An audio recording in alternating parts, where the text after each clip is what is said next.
Hi there, I'm Hannah. I stood in front of the mirror, smoothing down my floral maternity dress. My baby bump was clearly showing, a constant reminder of the new life growing inside me.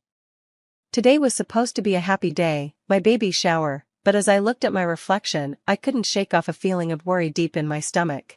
Hey, you ready? The guests will be here soon, Mark called from downstairs. I took a deep breath, forced a smile, and made my way down.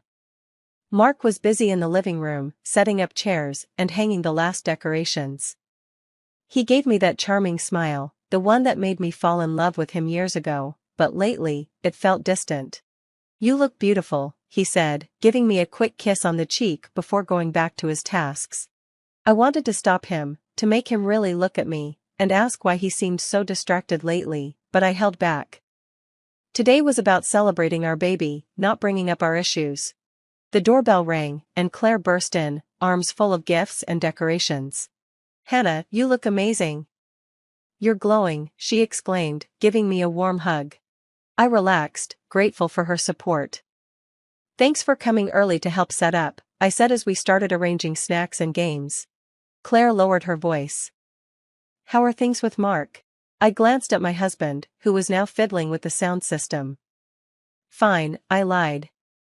He's just busy with work, you know. Claire narrowed her eyes, but didn't press further. I knew she could tell something was off, but I wasn't ready to talk about it. Not today. More guests started arriving, and soon our home was filled with chatter and laughter. I played the part of the happy mom-to-be, accepting congratulations and admiring baby clothes and stuffed animals. But I kept glancing at Mark, who seemed more interested in his phone than the party. Well, if it isn't my little girl all grown up, a familiar, gruff voice said. I turned to see my dad, David, walking in with a huge gift box. Dad, you made it, I said, giving him a hug. He awkwardly patted my back. Wouldn't miss it for the world, sweetie. Now, where's that son-in-law of mine? I cringed a little inside. Dad never fully approved of Mark, and their conversations were always tense. He's over there, Dad. Please, be nice, I said. Dad grunted and walked over to Mark. I watched nervously as they exchanged stiff handshakes and forced smiles. Claire appeared beside me, handing me a glass of sparkling cider.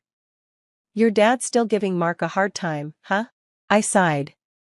Some things never change. I just wish they'd get along, you know? For the baby's sake, if nothing else. Speaking of the baby, Claire said, her tone shifting, have you and Mark talked about your financial situation? I felt my face flush. Our growing debts had been a constant source of stress, especially with Mark's recent pay cut. We're working on it, I mumbled. Claire gave my arm a sympathetic squeeze. You know I'm here if you need anything, right? I nodded, grateful for her friendship, but I couldn't shake the feeling that she was holding something back. Before I could ask, Mark's voice cut through the chatter. All right, everyone. Time for some baby shower games. As I watched my friends and family gather around, laughing and chatting, a mix of emotions washed over me, joy for the baby I was bringing into the world, anxiety about our uncertain future, and a deep longing for the closeness Mark and I used to share. I placed a hand on my belly and felt a soft kick. No matter what challenges lay ahead, I knew one thing for sure, I would love this baby with all my heart. Maybe, just maybe, this new life would bring Mark and me closer again.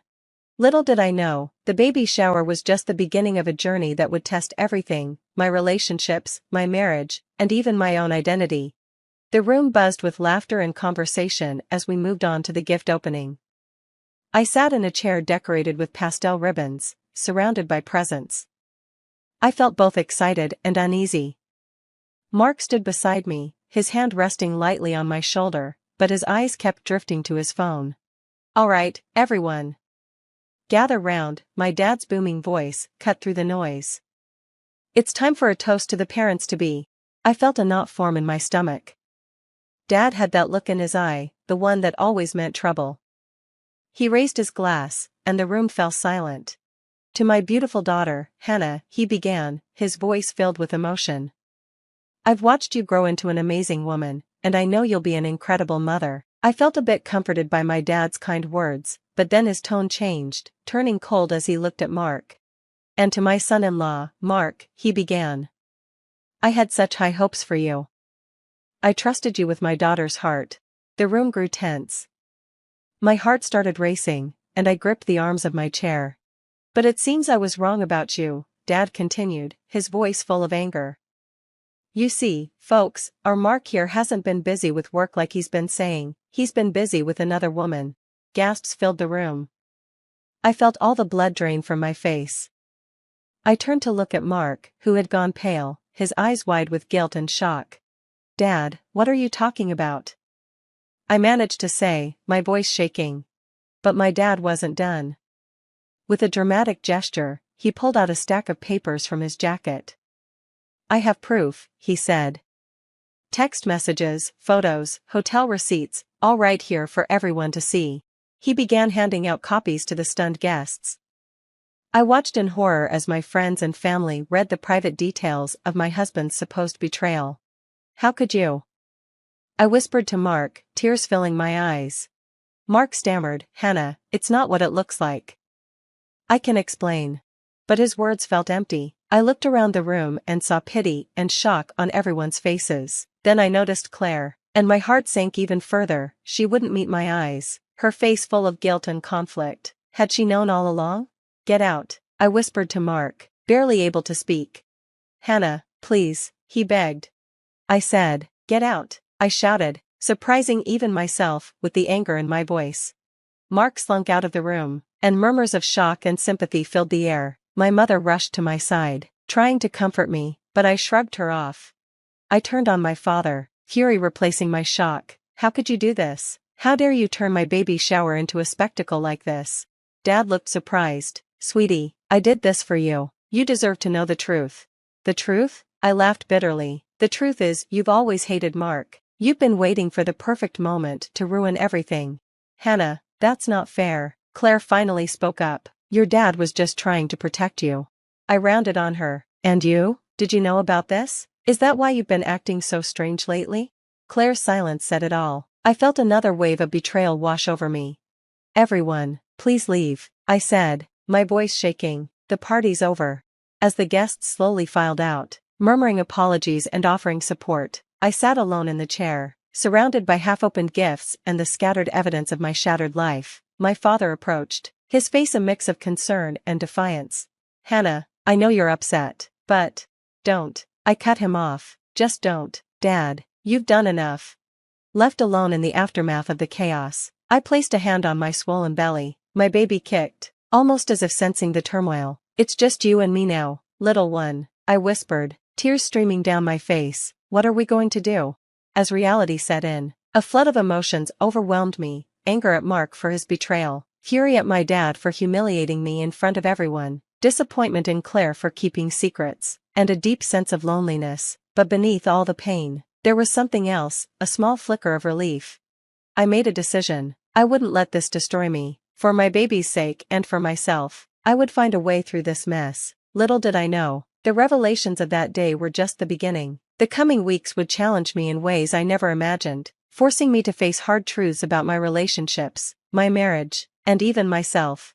The days after the baby shower blurred together in a fog of tears and sleepless nights. I shut myself off, ignoring calls and messages from concerned friends and family. The only comfort I had was the constant movement of my baby, a reminder that I had to keep going, no matter how broken I felt.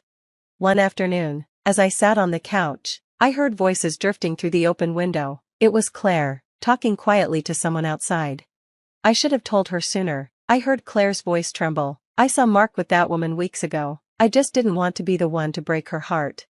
My own heart clenched. Even my best friend had betrayed me. I wanted to scream, to confront her, but I was too numb, too exhausted by the constant wave of betrayals.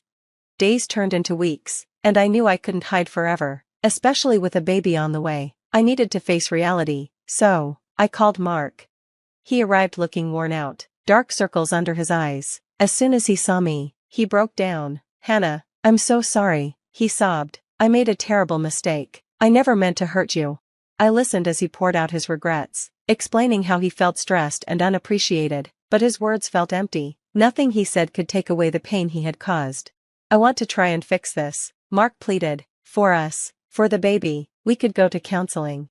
I nodded, not because I forgave him, but because I felt we needed to try, at least for the sake of our child. As we talked, Mark's phone kept buzzing. He tried to ignore it, but I could see the worry in his eyes.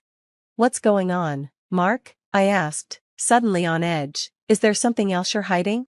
He hesitated before sighing. It's work. There's a deal I've been working on. It was supposed to be a big break for us, but things have gone wrong. We might be in some financial trouble. Another blow, another secret. It felt like my world was falling apart again. Get out, I said quietly. I need time to think. As Mark left, I felt a swirl of emotions, anger, but also a growing sense of resolve. I couldn't live like this anymore, surrounded by lies.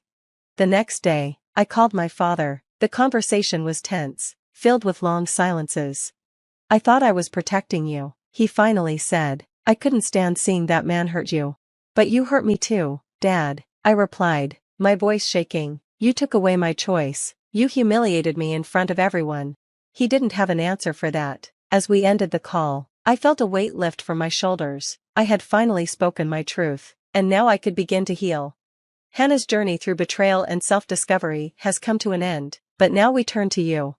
If you were in Hannah's position, would you give your marriage another chance after such a public betrayal, or would you walk away? Consider her situation, a baby on the way, financial troubles, and the involvement of family and friends. What would you do?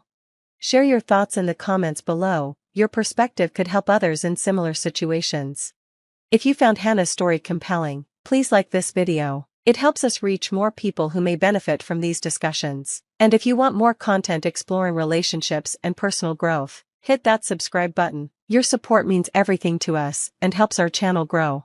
Remember, every view, like, and comment helps build a community where we can openly talk about life's toughest moments. Thank you for being part of this conversation.